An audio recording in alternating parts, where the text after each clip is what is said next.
Guys, welcome back to the baseball podcast. Okay, we have a very special guest, which is Ethan's blue face right now. There you go. Way to fix that. Um, I have the Phillies game up on the screen in front of me, and so I keep like sometimes my face looks red, sometimes it looks blue. yeah, I'm tracking it. I have it on my iPad over here, and I'm like tracking the color changes with you. But yeah, this Also, podcast brought to you by Ethan's blue face. And you yeah, know what, guys? We have a really special guest today, okay? Because it's not every day that we talk to somebody who's as much of a nerd as we are.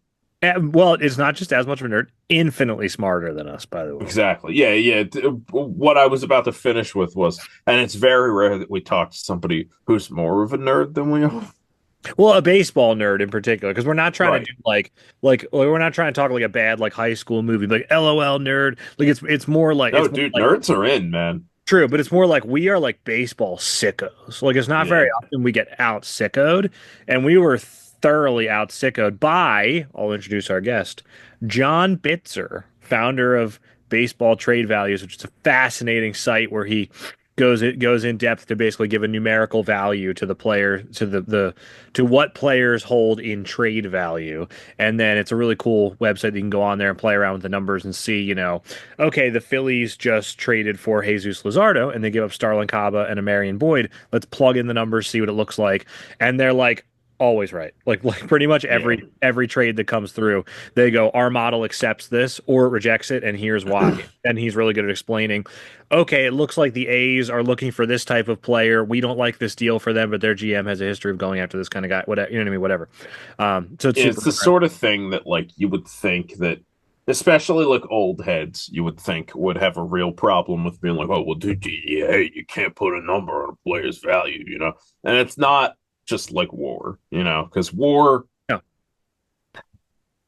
war is supposed to give you an idea of the dude's on field value, but there's more to, you know, front office moves and trades and everything than just like on field value. Because as we'll get into, the amount of money a guy's being paid matters, the length of his contract matters, his age, and all that The type of position he stuff. And plays, yeah, and these are all things that we minor league know options. intuitively, but it's not always something that you would think that, you know, you can actually put like numbers to. But the idea of the website is to, as best as you can, put numbers to those things. So I think we talked about Nick Castellanos. I don't know if you guys know this. It's been a while since we actually filmed the podcast. A lot has happened. Um, but I believe we talked about Nick Castellanos as an example of somebody who like his on-field value, mm, it's not terrible. It kind of depends on the year. But like he can hit, right? You know, dude has power. He's got a good bat, but because he's on the wrong side of 30, right? Is he Yeah, like and he's getting 32? paid 20 million a year. Yeah, he gets paid a lot. He does not play very good defense, and he plays right field, so it's, you know, it's not like he's at a premium position. He's very, very difficult to trade. Like his value is negative. Whereas I think the other example we have is Jordan Westberg, Yeah, nailed it. which we'll get into. And yeah, Jordan Westberg is an example of a guy who is he's young. He plays, I think, multiple positions. I believe he plays second and third. That sounds right. I think he's been playing mostly third, but the important thing is he plays important positions. He plays them well, and he's young and he hits. So all of these things And he's add not up getting to a paid a guy lot of who money. has, yeah, this all adds up to a guy who's worth more than you would expect. So these are all the sort of thing that, you know, it's not like an objective value. The reason that this tool that he has is so cool is because he's assigning values to all these guys. Him and, you know, his staff are assigning values to this, and it always seems to roughly work out kind of at worst, and at best it's like it works out perfectly. Yeah, and the nice part of So it is like it's not the two of us sitting around talking about baseball and going, nah, I don't really like that kind of guy. I'd rather have a first baseman who hits for a little more power. And then Tom goes, no, no, it's all about speed. Because Tom's huge into speedy first baseman, obviously. yeah, exactly. I'm a Yeah, big Casey Kochman guy. Also, Kyle Stowers just got absolutely exploded for a base hit. I'm really glad you're like live tweeting a game that's going to be like a few days ago by the time this goes Well, up. I just I'm really taking note of the fact that he hit the ball like off the ink dot down the left field line. I can't believe that bat held up. Well, you know what? I'm That's a happy for hell of a Kyle bat. Stowers, man. That bat went Yeah. down hero. But No, it did not break. well, whatever. But The bat did not die here. That bat gets the Medal of Honor. yeah, there you go. But we had a great time talking Whoa. to John. Enough with this Phillies game that you're watching. Yo, some guy named Wagaman just hit an absolute tank off Wheeler. I don't know who Wagaman is. All right, I'm gonna cut all this out. It doesn't matter. But we had a great time talking to John, and go check out his website baseballtradevalues.com, and go check out his podcast that he does with his guy Josh, and who also works for the website, and it's called the Baseball Trade Values Podcast, and it's a really good time. And John does a great job of explaining, okay, here's this trade that just happened, here's what we think this team's looking for and what they value, here's what this team is looking for and what they value, here's why our model likes it or doesn't like it. So it takes out all the Mm, guesswork of, I like a player that does this kind of thing, and it just makes a number. Do the numbers add up for Garrett Crochet? Okay, then the Red Sox made a good deal, that sort of thing. yeah. So it's cool. So anyway, enjoy our conversation with John. Disregard the talk about the Phillies game you just heard. That is going to be. Welcome back to the Baseball Podcast. We're thrilled to be joined with John Bitzer, the founder of Baseball Trade Values, which is a website who, for people who are math illiterate like me, breaks things down in a trade sense very well. John, do you want to tell us a little bit about what exactly your website does and how people can use it? So, as the name implies, we put a number on players. So here is their trade value. This guy's an 8, this guy's a 10, this guy's a 20, whatever. And so a lot of people don't understand what that means. I will explain that in due time. Give me a minute. But the Okay. concept is basically every player has a value. It's based on surplus value. And if you want to know basically, what is this guy worth in trade? What could he bring back? What could Vladdy Guerrero bring back in trade? We will tell you because the players have similar numbers and it works. And so we were trying to solve for that age-old problem of the radio call-in guy who's like, "Oh, I think we should trade for these guys," and like no way, the hosts have no idea what that means or like if that's fair or Right. not. We're trying to get a fair value, and it's based on Mm, some math that I will talk about. So like we're answering that question, what is this guy worth? The flip side of that is what would it take to get that guy? So how many pieces do I have to put together? What are they worth and so on.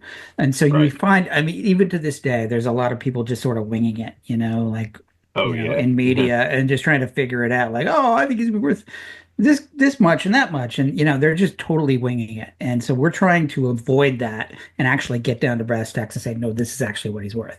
So that's the foundation of the site. We have, since we launched in the last couple of years, we've expanded the concept into free agent value and extension value as well. And so, Mm, and we keep ourselves honest. We test ourselves against the actual market. So if we're going to say these numbers are accurate, we gotta proof is in the pudding. We have to measure it up against results, and we do that every year, or twice a year actually. Once after the off season, once after the trade deadline. So you can see how accurate we are.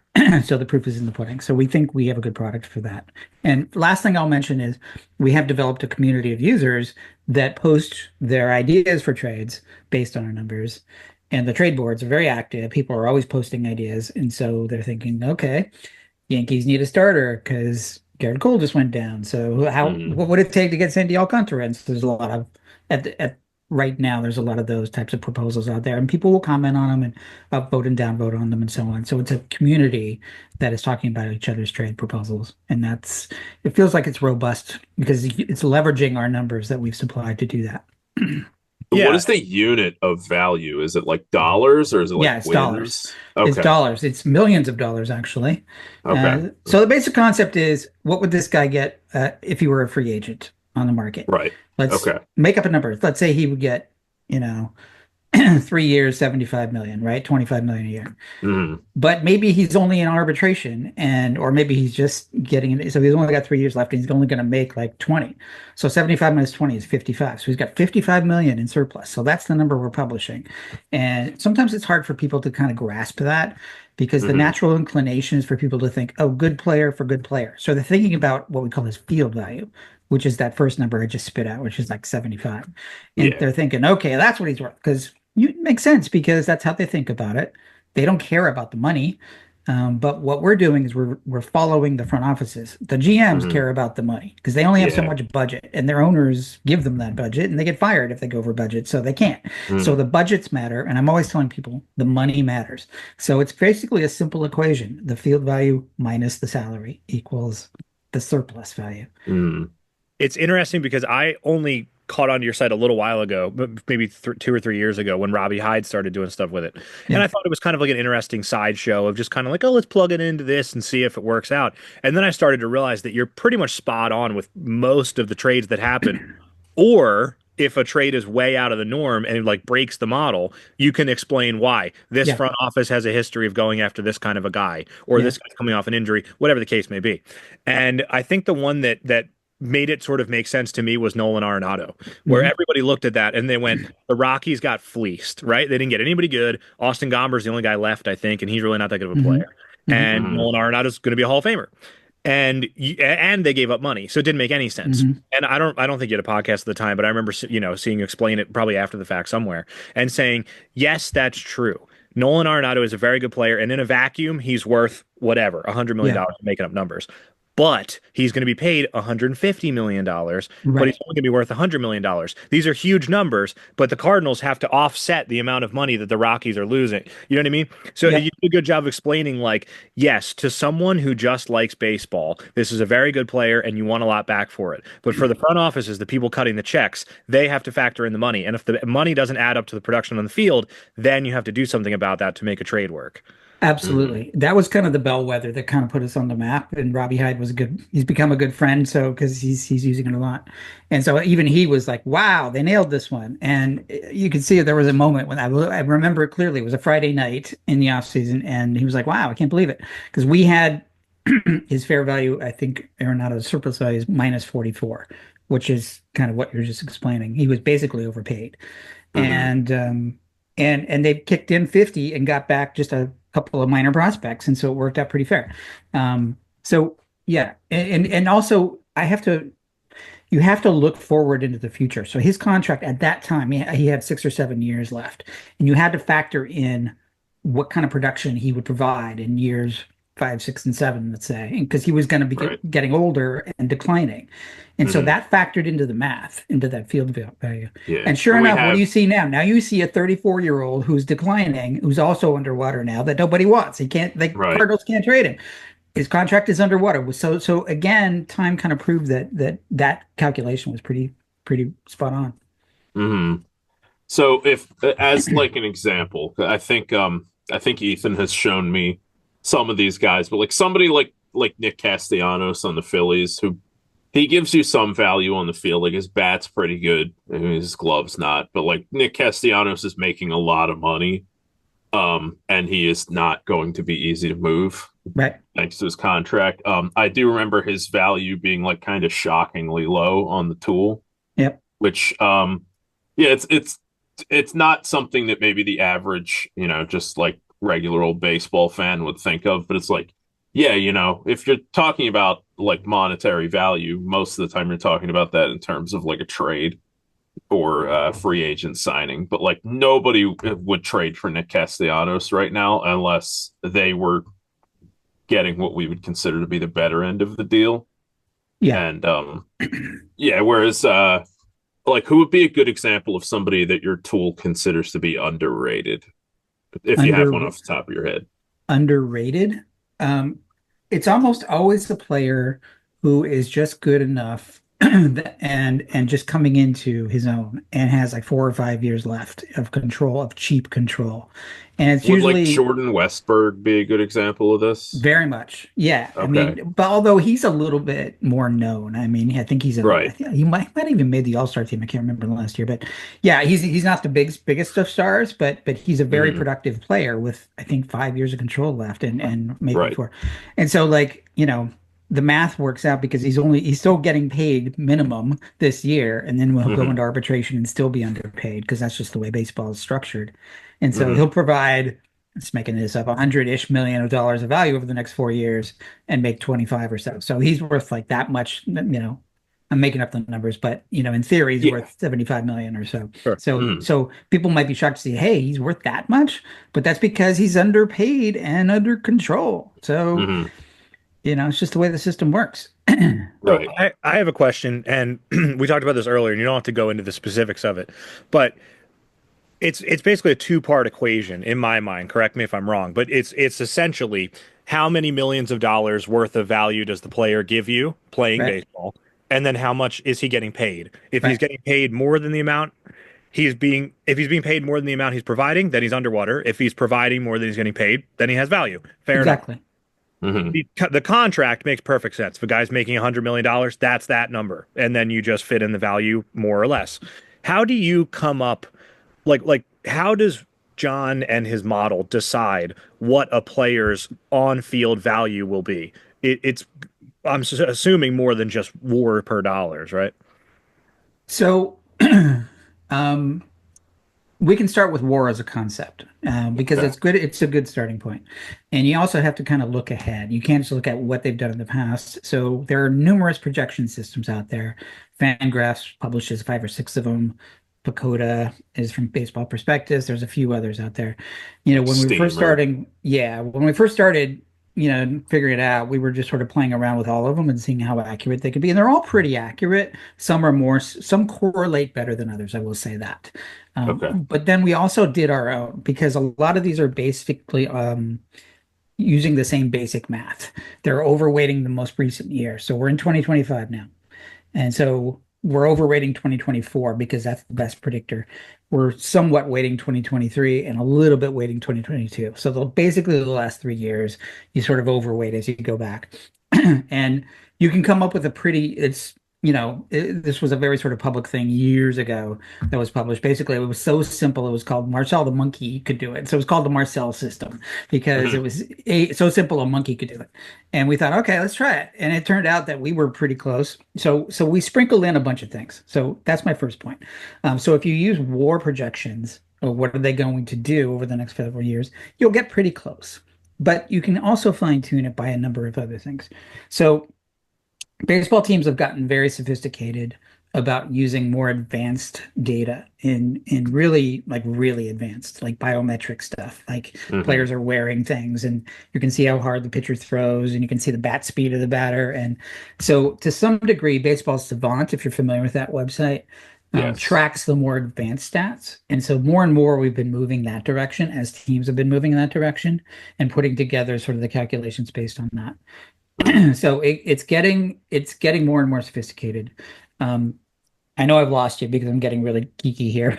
No, no, no. No, I love this I'm stuff. You're fascinated by speaking it. my language now. Yeah. So if you go to Baseball Savant, you see like the red bars and the blue bars. You can Yeah. some guys are underrated. There were a couple of relievers, for example, that were traded like surprisingly, and like, oh, that's because if you go to his Savant page, you'll see, like I think it was the Nathaniel Lowe trade for a guy named Robert Garcia, and no one, I don't think out of Washington had ever heard of Robert Garcia, but you look at his Savant page, you're like, wow, that's why they Right. got him. So.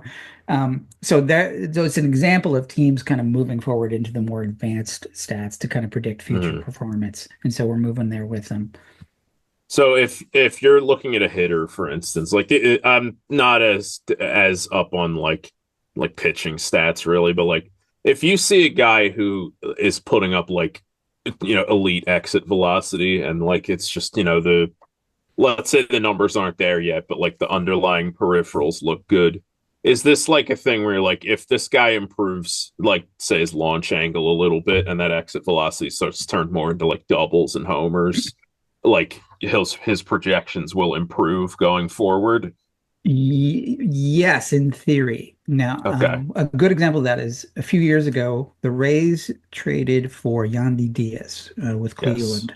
hmm And they traded Jake Bowers basically for Yandy Diaz. And at the time, Bowers was a fairly high rated prospect, and Yandy Diaz was struggling a little bit. So people thought, oh, that's weird.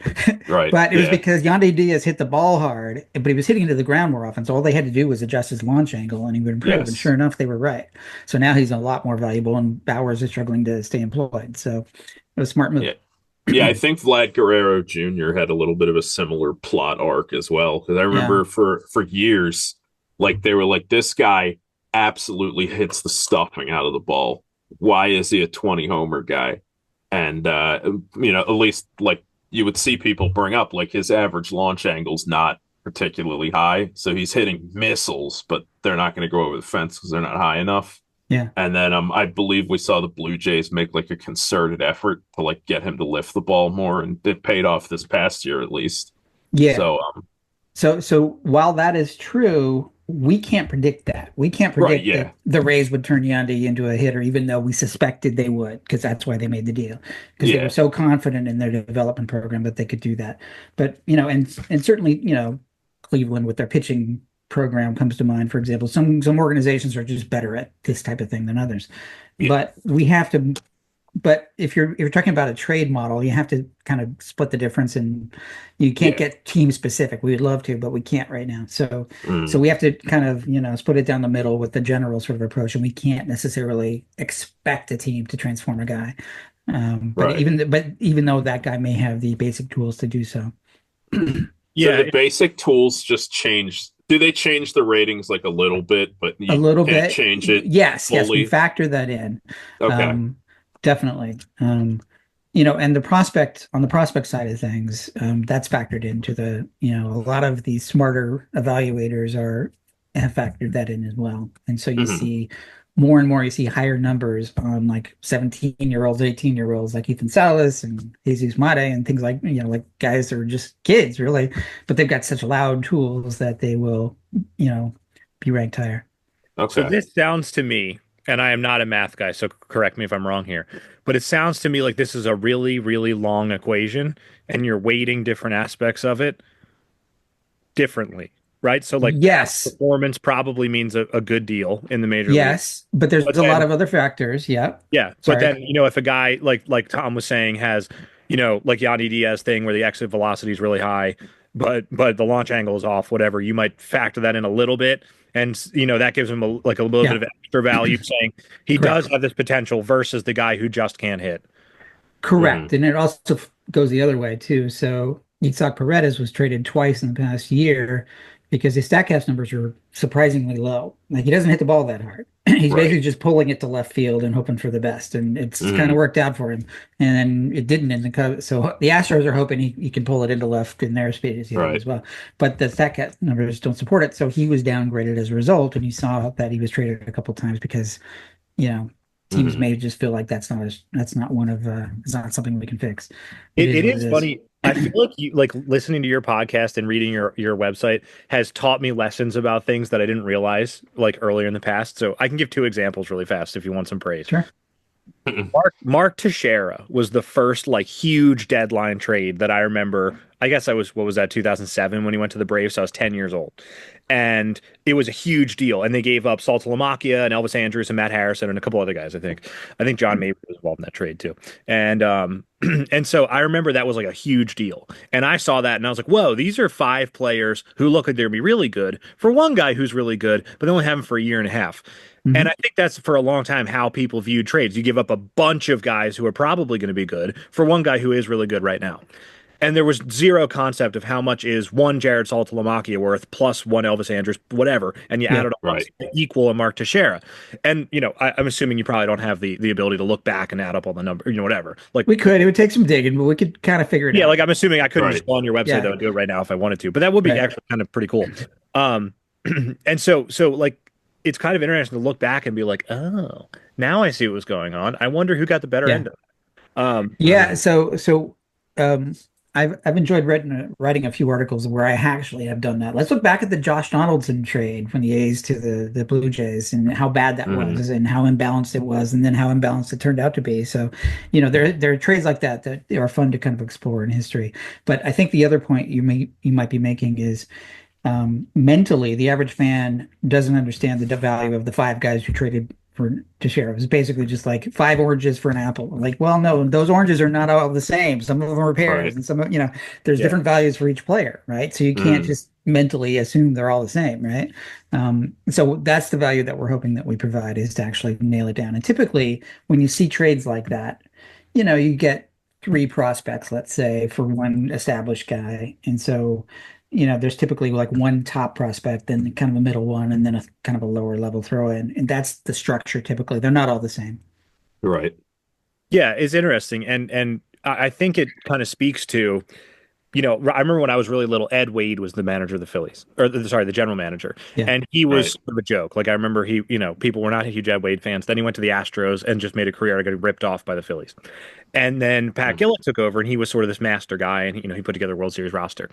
And I'm speculating, I don't know any of these people, but I'm assuming they weren't doing these kind of calculations on future value. I think it probably was just guys sitting around in like cigar smoke filled rooms, deciding, I like that kid. I like the cut of his jib, throw him in the package. It probably, Mhm. wasn't that long ago. Probably was a little, a little mathematical, but I like the game has evolved leaps and bounds to now. And so Yep. one thing that I think is fascinating is I'm sure you're familiar with Zach Scott, the guy who's the GM of the Mets for a little while. Uh, Yes, Zach and I have talked. yeah, and so he Yeah. has a Mhm. podcast, and he said, and I remember like when I realized that I was like, "Whoa, John's legit." Was he said something about the Francisco Lindor? I think he's the one that signed Lindor to his extension, and I'm making up numbers. I think it was like $315 million or something like that. And he said when you sign a guy to I'm making up numbers, but he was like, when you sign a guy to a $315 million deal, if you get 290 to 300 million worth of field value, you're happy with that. And I was like, Mhm. "Whoa." The front office is actually thinking in math just like John was saying. But like when I watch baseball, I don't think of it as Trey Turner had a $6 million year, whatever. You know what I mean? Right. Yeah. That's when I was like, oh, you've cracked the code. You're now thinking the way that all the smart people in the front offices are, but nobody else is on red. That's the idea.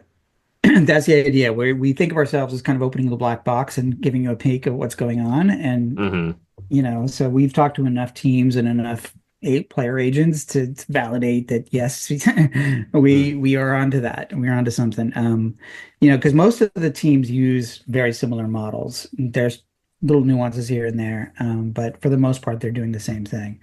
So you're not Hmm. going to see a whole lot of variance from team to team. There are some a little bit more advanced than others.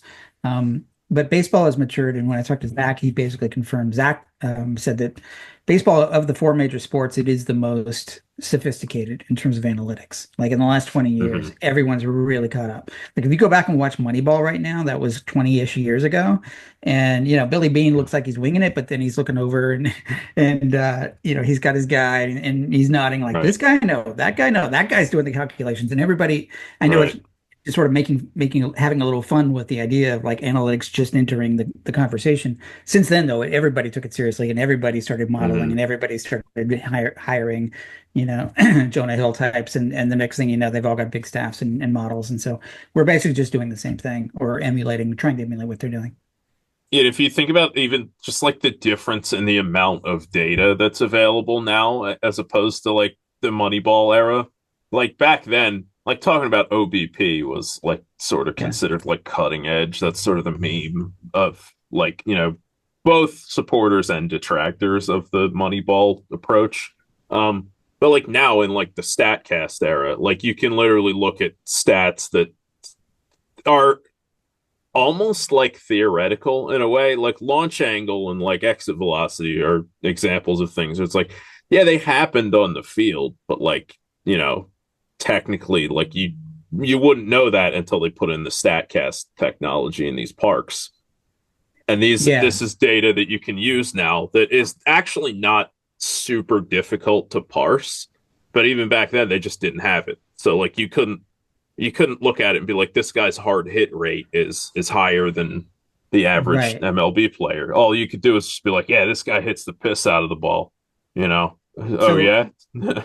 yeah, I I think where you're going with that is so there's um expected stats and actual stats. Like if Hmm. you hit the ball hard in the gap, chances are a good thing's going to happen. It might get Yeah. caught, but it's probably going to fall more often than not for a double, Hmm. right? And so the more guys do that, the more, Yeah. they're likely to produce good value in the future Hmm. because they're going to hit a lot of doubles.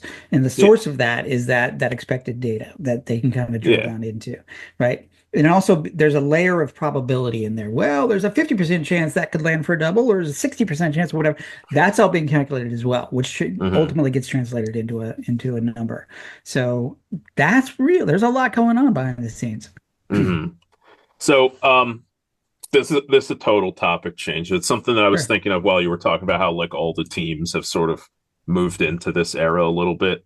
And this also might be something that is behind the curtain, so to speak. But do you guys have an idea of which teams get the most bang for their buck using your system? Is that something that you guys pay attention to, or are they all sort We of? we we have it on our site right now for our higher level subscribers or gym subscribers. You can go into we slice and dice the numbers. So we have like total surplus value, the total surplus value of your minor league system, your major league system, them Mhm, combined, field value. We rank them all 1 through 30, and the actual calculations are there. You can see how good the teams are based on those metrics.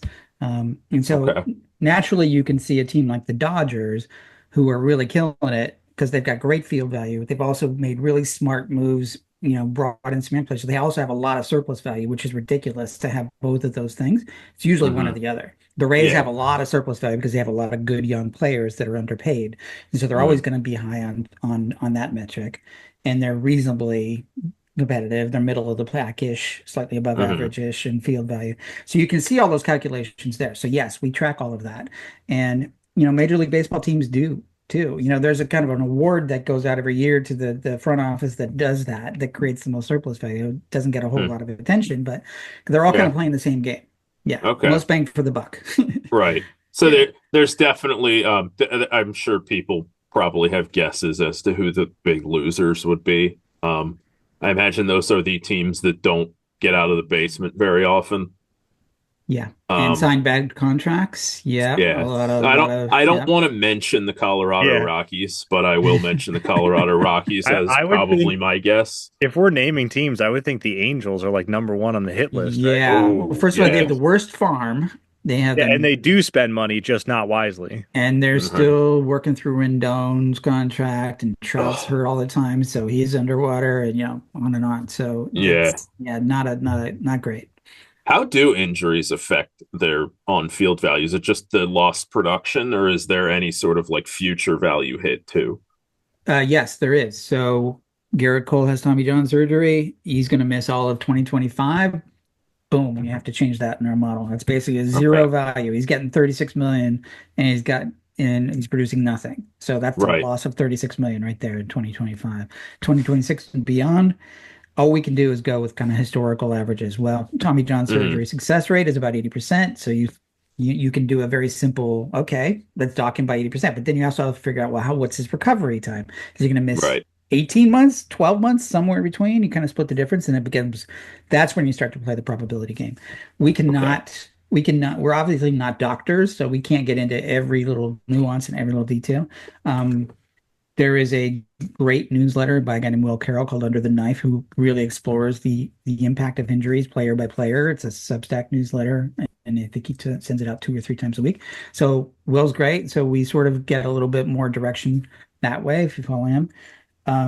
But basically, we just use historical averages and what's the probability, like how long is Garrett Cole going to be out, and therefore what is the hit to his production. You also have to figure in his age because he'll be like 35, 36, I think, Hmm. by the time he comes back. And there's a lot of evidence to suggest that not only is aging a thing where you get less productive over time, well into your 30s, but if you get injured and you're aging, that's kind of a bad combination. So that's why you see his Hmm. value is declined on our site quite a bit since then. Okay.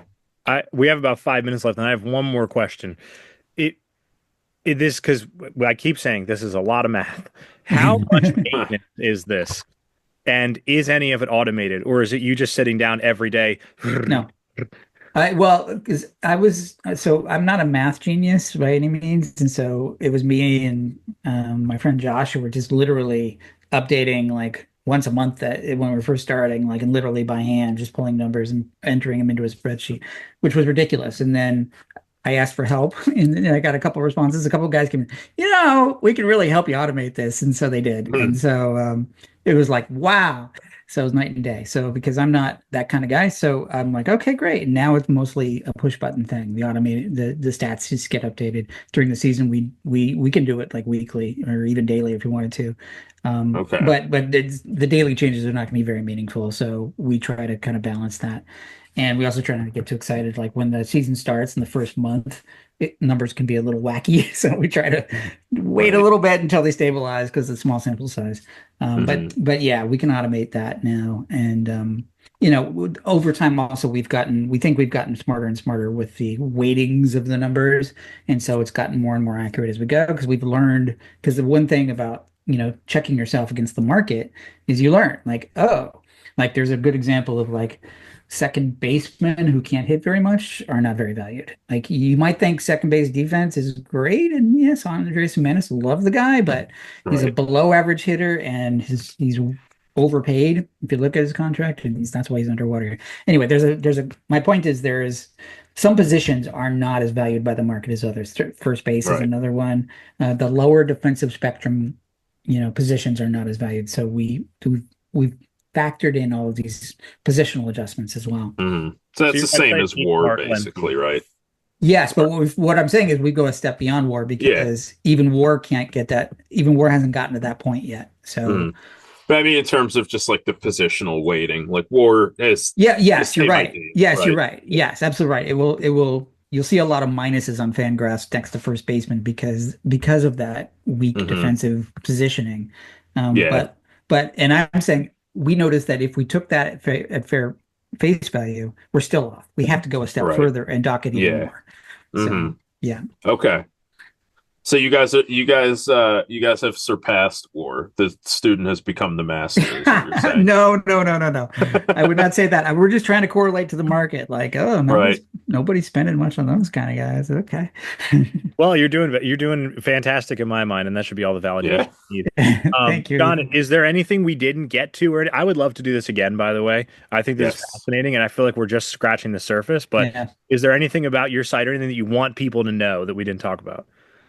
I think we've covered it. I mean, one thing from a business point of view, we used to be free when we went to a subscription model about a year ago for the simulator and the other stuff, and it's working out Hmm. pretty well. And because we found that people will value it enough, so I hope that when you check it out, it may not be for the sort of casual fan, but for the more serious baseball fans, I think Hmm. it's a good thing to have. It'll answer a lot of your questions, and like I said, have a glimpse into that black box that the front offices are using. Yeah, 100%. Why don't you go ahead and plug what your Twitter and the website and anything else you want people to be able to check? Yeah, so it's baseballtradevalues.com, and you can find us on Twitter at baseballvalues. And same as on Blue Sky as well. And don't forget your Okay. podcast. I'm sorry? Yes. Don't forget your podcast. Well, the podcast is there on the website as well. We just call it the Baseball Trade Values. The Baseball Trade Values podcast. Yeah. Hmm. So Hey, look don't for worry. that in various podcast arenas. Thank you, Ethan, for that reminder. Of course. Yeah, don't feel I bad about a less original name. We named our podcast the Baseball Podcast. Yeah, yeah. Yeah, There we you sure go. It is did. what it is. Yeah. Hey, show me another of the baseball podcasts. You know what? And we'll change it. Yeah, prove You them wrong. know, search Yeah. engines love clarity, right? This is the Exactly. reason why I picked the True. name. Exactly. See, you got it all up here. John, this has been Yeah, fantastic. I Sure really would has. love to do this again because I know we sure. had a little bit of a time crunch today, but this Hmm. is fascinating. And what do you think? We'll do like a 10-hour podcast sometime and we just get super in the weeds. Yeah, Yeah. love to. No, this is awesome. Thanks so much. And yeah, everybody go check out your website. Great. Yes. All right. Thank you. Thanks a lot, Thank you, John. Have a good Tom. night. Thank you, Okay. John. Thank All you. right. Bye-bye. John, thanks for so much for coming on the show. We really enjoyed you spending time to educate us on things that we are just woefully inept trying to explain to people. But Hey, but we're hungry for knowledge. yeah, we're Okay. hungry for knowledge, but it was a super fascinating conversation. It was really interesting to see. Some people might go on and just at a glance be like, "Oh, you can't boil a player's value down to a number." I think John did a really good job of being like, "Hey, is it a perfect science? No. Are things going to be exact? No. Are there going to be outliers? Yes. But here's the reasoning behind it, and here's why we hit most of the time. And you can use our website to come up with Hmm. realistic scenarios. So when, for example, people are going, "Oh, Sandy Alcantara is going to get traded at the deadline," you can go on the website, put together a bunch of packages, and get pretty close to, okay, if I want, the Yankees to trade for him, here's an idea of what kind of things they could give up to get him. Right. It's Yeah, as helpful. opposed to just dart throwing, Yeah, because there's nothing worse than pulling up like a Jim Bowden article, which by the way, Jim Bowden like does not know what he's doing. Like if you listen to like John's podcast, he's never mean about it. He's a very nice guy, but it's very clear that Jim Bowden just does not know what he's talking about. And You know, so my favorite as a fantasy baseball player is my boy Tristan Cockcroft. Oh, really? Dude is he's like the Jim Cramer of sports. Like you read a Tristan Cockcroft article, and if he's like, "Listen, it's time to trade Mookie Betts," okay, his Statcast is down. His numbers are down. He's Then you're sitting losing, there just or he pounding. lost all that Are weight you in the sitting there off pounding the season. buy button? What? Are you sitting there like just pounding the buy button? Yeah, yeah. Like if you have Mookie Betts, you are diamond hands right now because like Tristan Cockcroft Dude, said you that's should trade him. GameStop. Dude, that's GameStop stock. Yeah, I don't think he said that. I did see an article saying that you should trade Mookie Betts if you have him in fantasy, which I have him in fantasy, and I will not be trading him. We'll see if that ages well. I But think that's like, yeah, Tristan Cockcroft is sort of like my Jim Bowden, you know? Yeah, there you go. Yeah, yeah. But Jim Bowden is like a huge fan of just doing the whole like. And how about if we get and if in exchange for whoever we give them the Orioles number four prospect, and it's like the ranking doesn't really mean anything because the Orioles number four prospect is way different than like the Rockies number four prospect. So why don't we just evaluate players as individuals? Yeah, also like different organizations have different needs. Right. Exactly. Yeah. So it's useless. But Like anyway, the Orioles are not going to be trading for like third base prospects, right. They have no need for that at all. They don't need Right. shortstop prospects. They Right. don't really need hitting prospects at all. No, they need plenty of pitching. But anyway, it was a great chat. John, thanks for coming on and spending your time with us. Make sure to go check out his website, baseballtradevalues.com, and to listen to the podcast, Baseball Trade Value Podcast. It was a really good time. And hopefully we'll have John on again sometime soon to get more in depth into it because I had so many, like we had a time constraint. I think you were doing something. I don't remember what it was, but we had something going on Yes. that we could only do like about a half an hour. I would have loved to go for like an hour, hour and a half and just keep going and going and going, digging deeper. So we should, I we should, think we could have talked to him just endlessly, yeah, probably. Tell Yeah. us a little bit more about Wilson Contreras moving to first. How does this affect his value? Yeah, Because but he's I mean, not a catcher, I don't know but how he's going to long stay on the John, field more. I don't know how long John would want to put up with us, but I could chat with John all day. Oh yeah, I But anyway, actually am sort of interested now in the thought of like what does Wilson Contreras moving to first do for his trade value? Because he's not a catcher anymore, which probably knocks a lot of it off. But when he plays first base, he might actually play the majority of the season now. So he's less valuable as a first baseman than a catcher, so it's a it's a trade-off. Also, real fast, just yeah, so you know, completely unrelated, my wife and I got four new baby chicks, like chickens, and okay. they have to be inside for a little while, so they're over there making noise. I don't know if you can hear it or not, but just in case you do, that's what it is. Sorry about that. Yeah, and actually, the segue here is that they've actually named all of them Wilson Contreras. That's Yeah, where no, no, that we've came done that. from. No, you know how Rugnetto Dor, his brother's name was Rugnetto Dor, his father Yeah, Rugnetto Dor. We're doing yeah, that thing. yeah. They're just all. It's like George Foreman. Yeah, they're all Exactly. Wilson Yeah. Contreras. Yeah. But to end our episode, since we were a little light on the content with John's interview, so sorry about that, John, and audience, whoever, all two of you. I think it Yeah, would be fun to fill a little bit of time with a game. Tom, will you join me in a game of Melvin Mora? I will. I will I be the will, and I want Melvin. to add before we get too deep into this game of Melvin Mora that I saw a reel on Instagram that was like dudes when they hang out, and it was just this guy, and he was cutting back and forth between himself at different angles as though he's different people, and he's just throwing out baseball player names, and I know every single one of them. He's like Oh my gosh, yeah. Trot Nixon, yeah, Connor Gillespie, every single one of them, right? And then the last one, he goes Melvin Mora, and then he goes to the other guy, and he goes, "Ooh, that's a good one." And I sent it to Ethan immediately. I was like, "Dude, there it is. Dog, our Somebody IP is else, under attack. yeah, somebody else knows our brand." Yeah. Yeah, dude, they must be a fan. That guy must be a fan of the baseball podcast. But Yeah, but in honor of that, and by in honor, I mean it was our idea anyway. Let's exactly. do. I'll give you the 2010 Cincinnati Reds. Okay, okay, I all went right, on Scott Rowland's baseball reference, and I was like, let's do an old Scott Rowland team. I mean, an okay, old man all Scott right. So Rowland. catcher, is it Oh, still here, Ramon wait, Hernandez? hang on. So just to lay the groundwork, this is a Okay, good team. 91 and 71.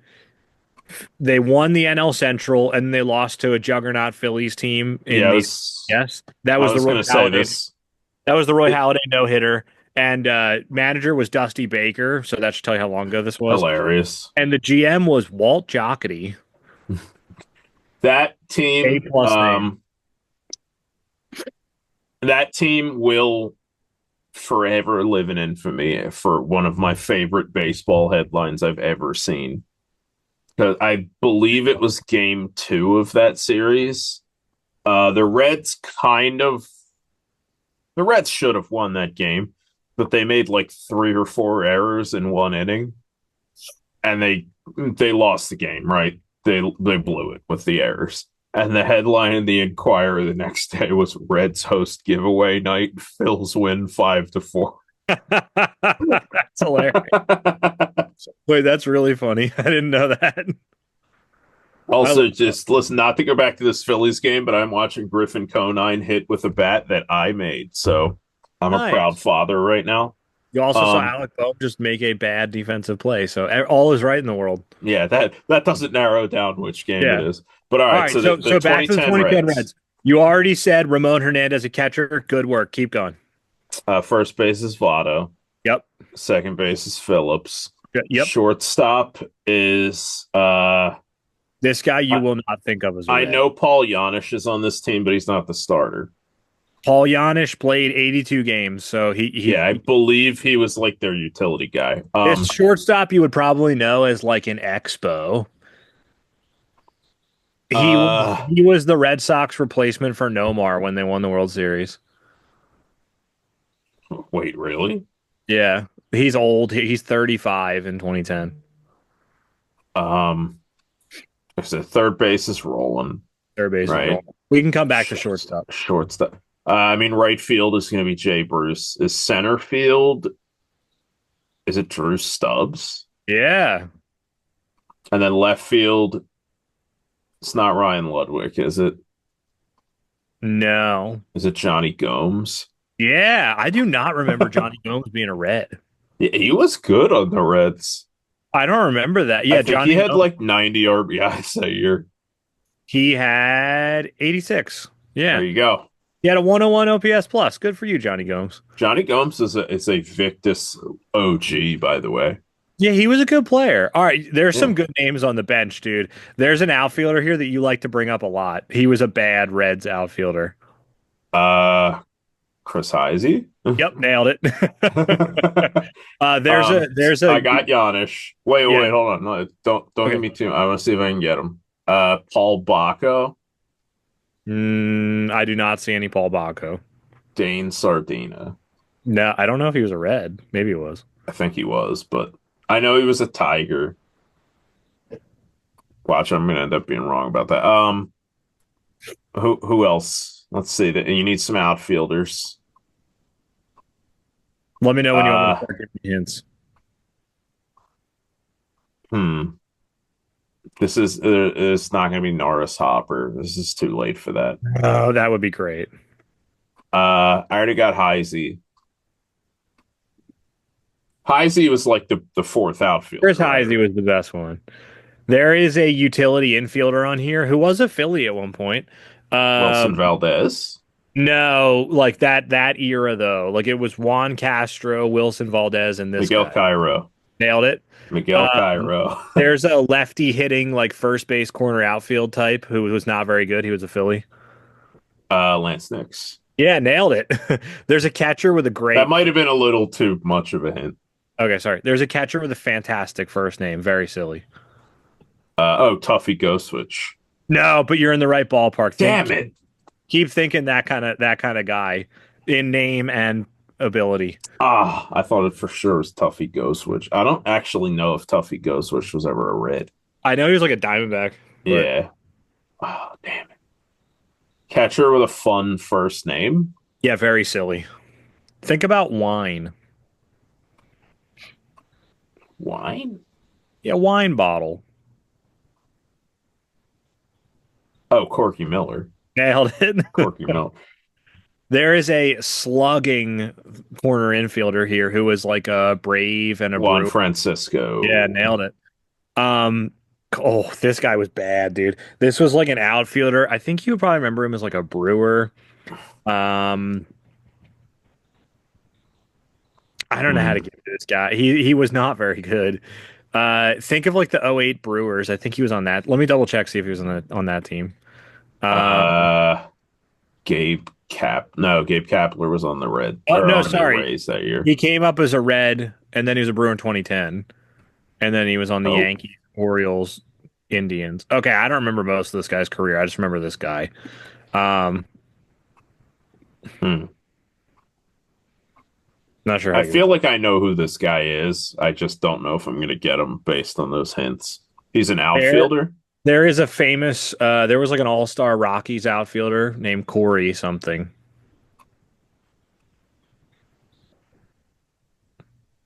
Wait, Chris Dickerson? Yeah, nice. Yeah, I never would There's have a got that few. I without. like. I don't know how to give you Chris Valleca, but that's a good one. I don't know. Uh, I don't know who Drew Sutton is. Oh, this guy, long time like Royal and Mariner utility infielder, not good. Trey Turner just got hit on the wrist with a pitch, I think. No, Go he's ahead. okay. He's Come on. okay. Keep it moving. Keep it moving. Mariners, was it Mariners Royals Yeah. utility guy? Utility infielder, not good. Like Not forever. good. Like when we were kids, like the 2000s. Um, Mariners Royals utility guy? Yeah. Those were some bad teams back Oh, then, that's why dude. I'm giving him to you, brother. Oh, You probably remember him the most as a Mariner. He was a Mariner for a long time. Yeah, Mariner for um, 9 years. Then he was a Royal for like 2 years. Then a pit stop with the Reds, and then he was a Diamondback. Brendan Ryan. No, Brendan Ryan was like a Cardinal. No, no, this He was a guy's career Yankee. went 2002 to 2015. You know him. You know him. He was not good. You know him. You love him. Uh, you said he's a utility guy. Damn it, dude. I Yeah. should get this. Um, think of Mariners Royals isn't helping me with it think though. of Red Sox general managers. Theo Epstein. Now, more I recent. can't think. I can't think of any other ones. All right.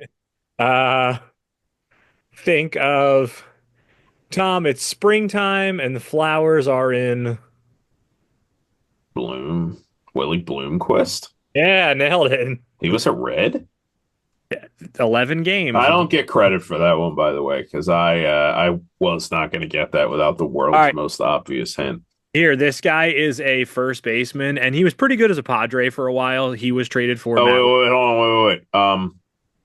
Damn it! Wasn't this the guy who was in the Rizzo trade? No, he was traded for Matt Latos. Oh, He was like a damn long it! time Padres first baseman. Then I he know bounced. exactly who it is, and I just can't remember his Yeah, he name. wasn't that good. I think he might have been an all-star for like 1 year. I think correct me if I'm wrong. This guy was considered like a generational hitting prospect, and then he turned out to be like Yeah, and all then he right. had a 10-year career, 103 OPS plus. So What like, the hell's his name? I can see his swing and everything. yeah, he's the brother-in-law of Manny Machado, apparently, if that helps. That doesn't help, dude. I don't keep up on Manny Machado's relationships. I mean, I can give it away if you want. I mean, you probably know this guy. I know exactly who it is. I just can't remember his name. Um,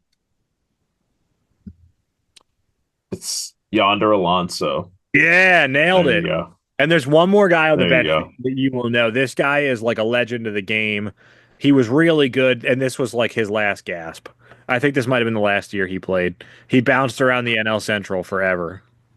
Jim Edmonds. Yeah, nailed it. Yeah, this was his last. He played 13 games for the Reds. Yeah, Jim Edmonds, Yeah, nice. I believe he got traded to the Brewers halfway through the year. All Or right, no, so I think he got traded on. from the Brewers to the Reds. Yeah, that sounds right.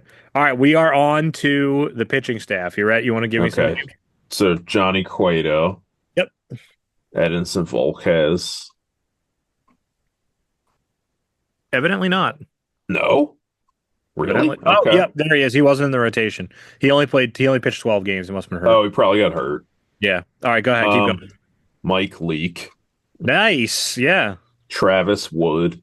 I think this was Mike Leake's rookie year. I think this is when he went straight to the majors from getting drafted. Travis Uh, Wood. Nice. Travis Wood went toe to toe with Roy Halladay. I remember that game. I was at a wedding that game, and I remember like getting this was long enough ago that I remember getting updates texted to me from Yeah, people. he threw 9 no-hit innings, and then the Phillies won it in the 10th because it was Yeah, scoreless. I That remember that. that's a hell of a game. But I have one more starter, right? There are so this has a six-man rotation listed, I guess, because the last two guys pitched around Well, the same amount of games. Volquez getting hurt meant they probably had to cycle through dudes. So there's a few like guys that you know is Bronson Arroyo, Aaron that's Harang. yep, and there's one more that you should know as a red. He was decent for a little while. I can't believe I only have one I haven't gotten. Yeah, Um, so the rotations: Bronson Arroyo, Johnny Cueto, Mike Leake, Aaron Harang, this guy, Travis Wood. um, This guy's pretty good. He was like a long time red. is this that guy who could hit? He's on the team. Keep going. That's not who I'm thinking of, but yeah, keep going. He's in the bullpen, right? It's like Stevenson. Oh no, no, no, no. I thought you were talking about like when we were a kid, there was a guy who could break a pitcher. Yeah, there's a Reds pitcher who could hit really well. Well, this pitcher who could hit, you remember as Diamondback. Oh, Chris Owings? No, You're so close. Micah Owings. There you go, There nailed you it. go. Chris Yeah, Owings is the shortstop. yeah, The correct. the rotation guy though. I know this dude is a Red. Yeah, he was young in 2010, like the early 2010s to mid 2010s. He was like their ace. Matt I mean, Latos. ace. Matt Latos. No, No, not Matt Latos. he was an ace. Okay. I think he threw a couple of no hitters actually. Really on the Reds? Yeah, fairly. Let me look it up. I'm fairly certain. Lifelong Red. What was his career? He had like a pit stop somewhere else, just so you know. I don't think he actually was a lifelong red, It but he doesn't help me that much, pitched two unfortunately. no hitters, one in 2012, one in 2013. Uh, You're gonna kick yourself when I tell you this guy. You I'm absolutely sure Homer Bailey. nice. Homer Bailey. All right, Pit they're stop close. with the Royals, right? Yeah, and apparently it's an A. Yeah. All right, their closer. You know this guy. He's old in 2010. He was good. Um, damn it, who is it? I can like picture him again. Uh, Cordero? yeah, Francisco Francisco Cordero. Cordero. All right, this guy. Him and Darren Oliver are the exact same guy. Arthur Rhodes. Nice. Let's see. Who are some other names that you're gonna get? There's one fantastic player still in Major League Baseball, probably gonna be a Hall of Famer. Aroldis Chapman. Yeah. There's some names on here that like you're gonna know. I have no idea how to get you there. That does tend to happen with bullpens. Yeah, with bullpens like this. Like there's a 6'8" right-hander who is a red and a royal. Like you're gonna know him. Like you're gonna remember him coming in against like the Phillies. I don't know how to get. Uh, like Luke Hochaver. Nah, I mean like you're on the right track, like that kind of a guy. But I don't know how to get you to his name. Oh, there's one guy here, right-hander. I think he had the closer role for a minute, and he had a really fun mustache. He had like a curly Q mustache. Wait, is David Weathers in this bullpen? That's a great guess. He's not. Damn it. You Curly want to Q rattle them off? mustache. I don't know how to give you these guys. You want me to rattle them off? Well, wait, the mustache guy. Yeah. I feel like I should get that. He was only a red. Only pitched for the Reds. Only a red. He pitched from 2010 to 2015. 250 Uh, career games. Gary Majewski. No. Like I don't know how to give you this guy. Because we're at the point where like this is drags. I kind of want to rattle them off and have you give me a team and we'll end it out. Yeah, let's do that. All right, Okay. here I'll give you the rest of the names. Nick Massett. Like I'm sure you Yeah, remember I remember that name. the guy I was saying who's a good name, Logan Ondrusik. Oh, Yeah, that is a good name. yeah. I don't know who Jordan Smith is. Sam Rando. LaCure was the mustache guy. Oh, I remember that guy too. Bill Bray, I think he was like a situational lefty. Danny I remember Herrera, him. Carlos Fisher. I don't know who that is. Matt Maloney, I like vaguely remember him. I don't know who Mike Lincoln is. I don't know who Anario Del Rosario is.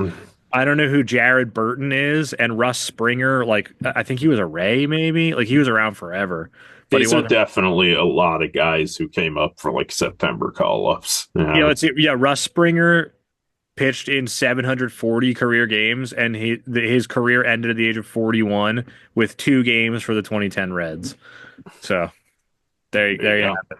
There you have it. All right, you get Um, the team, and then who we'll did I call. miss on the bench? Did I miss anybody on the bench? No, you didn't miss anybody. Really? That was a fantastic round. Well done.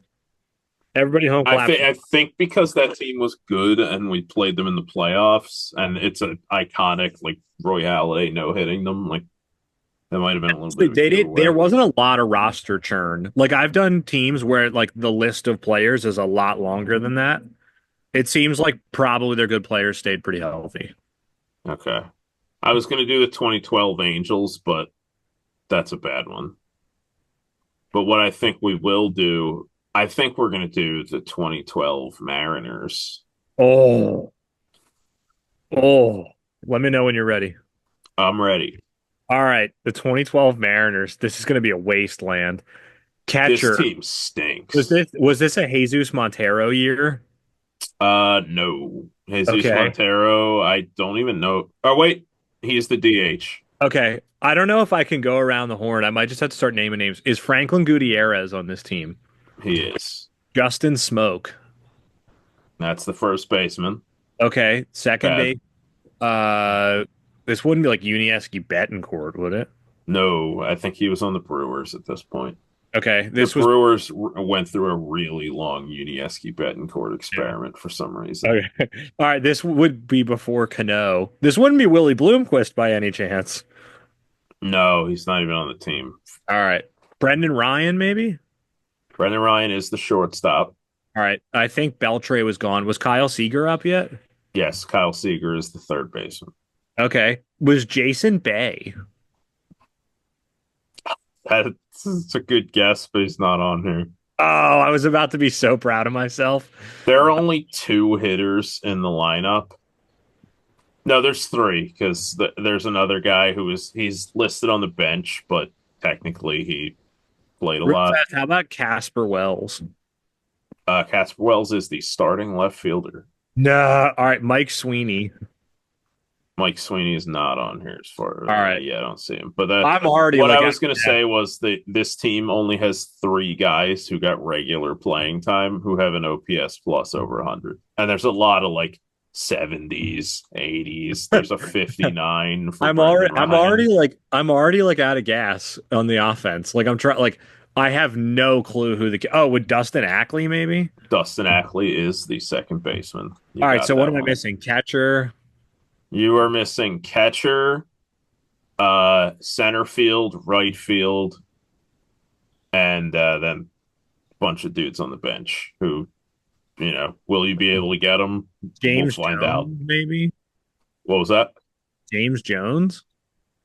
No.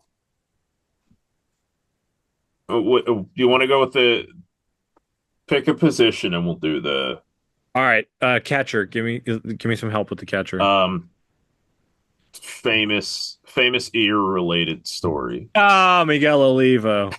Okay. All right. Is there a backup catcher I would know? Was this? Will Hold this be on, I forget if this was guy was a catcher or not. like Chris Iannetta on Mariner maybe or something? Oh, I have to see if this dude played catcher this year. This guy was a catcher, but I don't know if he caught for them that year. Oh, Okay, yeah, this guy who had a really good year at the plate caught 43 games for the Mariners that year. did he play another position? Or was He's listed as a DH. hmm. He's a lefty. Big on base percentage guy. John Jasso? Yes. Okay. Put up a 142 OPS plus that year. Nice. Real fat. I can't imagine he's still around at this point, but I gotta ask Jack Cust. Jack Hust is not still around. Okay, no problem. Seth Smith, maybe? Is he on this team? No. All right. Am I missing I anybody? believe this is still the Rockies Seth Smith era. Okay. Am I missing anybody on the infield? No, you got the whole infield. The All right. outfield, you are missing two guys who there's no reason you shouldn't get these guys. There's no You might reason. know one of them as a Blue Jay. Did I say Franklin Gutierrez already? Yeah, he's not in the starting lineup though. Michael Saunders. Yes. Okay. And then the right fielder, you might Wait, know him as Mike Carp. Mike Carp is on the bench. Mike Nice. Carp is a absolute stud for Elmer. Immaculate Yeah. Grid. He's locked in for my Red Sox Mariners square. This right fielder, you might know him as a Marlin. Jeremy Hermida. No, Joe Borchard. no, Alfredo Amezaga. Alejandro De Aza. no. Neely Basio. This didn't like not a lot of power. Oh, Logan Morrison. No, Logan Morrison only had power. Yeah, he only had power, I guess. Still like Marlon. good defense. Um, so he's kind of old this year.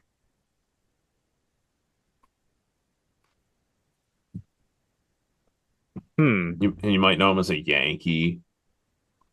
Oh, Ichiro. I didn't know it's like a well-known player. Yeah, you like how I sold him as though he wasn't. I thought you were like I really thought I was on the right track with like Alejandro De Aza.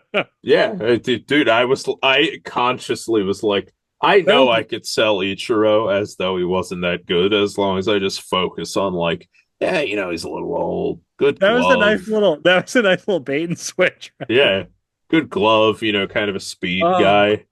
oh, that was hilarious. Oh my gosh. All right, all right. Is there anybody on the bench I should know? Like is like Matt Clean? Yeah, terrible signing for the Mariners. Horrifying signing for the Mariners.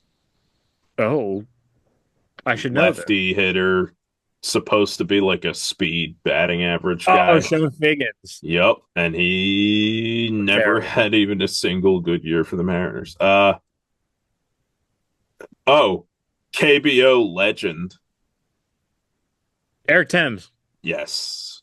Okay. Uh World Baseball Classic Team Italy legend. Alex Liddy. Yep. Yeah, Liddy City, man. Um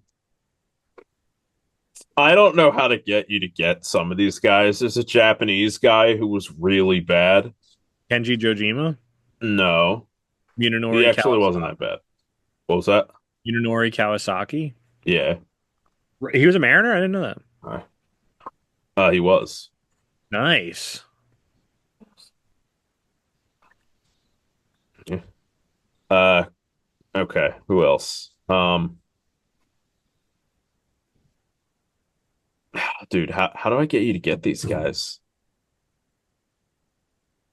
What position? This dude was like a lefty, like power guy who stunk. I think he hit tanks, but like Russell Branyan? he was always bad. Russell So Branyan. no, Russell Brandon had a couple of He had a good years. couple This of, guy was never good. was he only a Mariner? I think he was an Indian. Ben Broussard? No, you got Mariners, Royals, Rangers, Red Sox. Oh, And this is a power guy, a power only guy who slugged 384 for his career. So what position? I believe he's a right fielder. He's listed as outfield, but I think he's mostly a right fielder. I don't know if you're going to get him. Power only guy with a 380. Yeah, this dude, it just was so bad. This year he had Can you give me the years that he was at each stop? it's not going to help you, man. All right. It's you might not get, but just for hilarity's sake, okay. This guy had 57 plate appearances and he had 28 strikeouts and one walk. Oh. Oh my gosh. When was the last time he played in MLB? Let's find out. I don't think you're going to get him. It's Carlos Piguero. No, dude, you could have given me 1,000 guesses. I was not going to get Actually, his model of bat turned up last year, and somebody asked me if they could get one, and I was like, "Wait, who's CP?" And they were like, "Oh, I think it's Carlos Piguero." And I was like, "No way, dude. There's I think it's no Chanho shot." Park. Yeah, his last year was 2015, by the way. Okay. All right. Give me some. Who else on the bench? Um, you're not going to get this guy, but he has a funny name, and we've definitely talked about him before. Also, Alec Boehm, another chopper on the infield. Nice. What Uh, position? Okay. Carlos Triunfel. Oh yeah. Like, there's no way I was ever going to get you to get him, but he No, has a no, good no. name. And Trayvon Robinson, who I guess played baseball. All right. Is that the All bench? right. Yeah, that's the bench. All right, rotation. You Pitching should staff. get some of these guys. Felix. Yeah. Hisashi Iwakuma. Yes. Eric Bedard. Eric Bedard is not on this team. Rats. Is Gilmesh on this team? Please say yes. No. Fooey. Jared Washburn. No. I think you're a little too early. Yeah, I'm a little too early. The 2012 Mariners. Oh my gosh, dude, this would be a wasteland, isn't it? There is a hilarious former Philly on here. Jay Happ. No. Uh, This guy was a quote unquote ace for the Phillies. Randy Wolf. No. Eric Milton. No. Uh Freddie Garcia. no, although I think he was a Mariner. Yeah. This guy, he was only a Philly for 2 years. When? The Phillies signed him after he had a good year with the Braves, and then he wasn't that good. Kevin Millwood. Yes. Yeah, yeah, that's Australian Baseball League legend Kevin Millwood. Yeah, that's true. Um, You okay, should be able to get at least one more of these guys. I don't know who two of these guys are, okay. which Wait, says a lot. there's more This stuff. guy, you would know this guy as a Royal and a Mariner, and he showed up on the Phillies for 1 year at the end of his career. A starter, he said. Yeah, this guy was actually like not that bad. When was he a Philly? Can you give me the year? 2019. Oh, pretty recent. Lefty, righty. He is a lefty. Jason Vargas. Yes. Nice. Jason Vargas. The other Oh. two guys, I have no idea how to get you to get them. Just give me the names then. Blake Beaven No, I mean, yeah, I and know. Hector Noesi. Yeah, okay. I was never gonna get those. All right. The bullpen has some names in it. Danny You should get. Farquhar, No. Charlie Furbush, Yes, he is right Lucas there. Lutke, Yup. Corey Lubke. I never Wait, remember I want to point out, by the way, the fact that you got Lucas Luetge without any hints is kind of unreal. the. Wait, was Corey Lubke a Mariner? Because they're the No, same guy. I don't see him on here. Um, Um, there's a very popular 300 lifetime batting average pick in here because he's a setup guy who I think went 1 for 3 for his career. no, that's not You helping. know him as a Marlin. Leo This guy Nunez. was good on the Marlins. Leo Nunez. No, he was good like kind of recently on the Marlins. Maybe not that Harder recently, caps. but Harder caps. yes. Okay.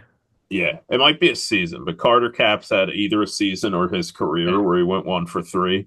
All right. So Wait. every time that We only got 3 minutes. Give me the rest of the bullpen. I'm trying to think. okay, Brandon League, Sean Kelly, Tom Oh, Wilhelmsen, Erasmo Ramirez, Steve Delabar, George Sherrill, I was Josh going to guess Kinney. George Sherrill, but I thought that was way before. That would have been a good guess. And Ali Perez and Stephen Pryor. That's a great bullpen. Those were some fantastic names. Yo, Brandon that League. that team is a graveyard, dude. That team stinks. Oh, manager, go. Was this Eric Wedge? Yes. Thank God. Nice. Thank God. All right. Wow, that was a bad team. Yeah. Oh my gosh. Guys, weigh in who did a better job on Yeah, both ends. if anybody wants to come on and play Melvin Moore, I would be thrilled to. This game is more Yeah. fun the more people you have. Yeah, we've only ever had one taker, so get in here, okay? Yeah, Kenny played Melvin Moore with us. No. We've only ever had one taker of like a listener. Oh, yeah, yeah, yeah. Yeah. All So right. get in Well, here, guys. yeah. All right. So once again, go check out baseballtradevalues.com. Go listen to the Baseball Trade Value podcast. And yeah. And guys, we have an important bulletin, okay, from a government official. All right. This like a lot of people right now, a lot of people are worried. There's fear in the air, okay? But we've got a message directly from a government official who wants to weigh in and he wants to assuage the public. His name is Dan, okay? It's Dan Ugla.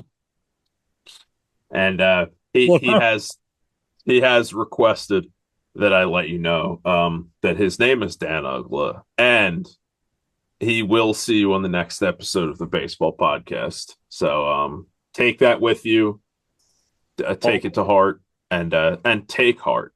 Okay, so be brave. Be Know that strong. his name is Dan Ugla, and we will see you next time.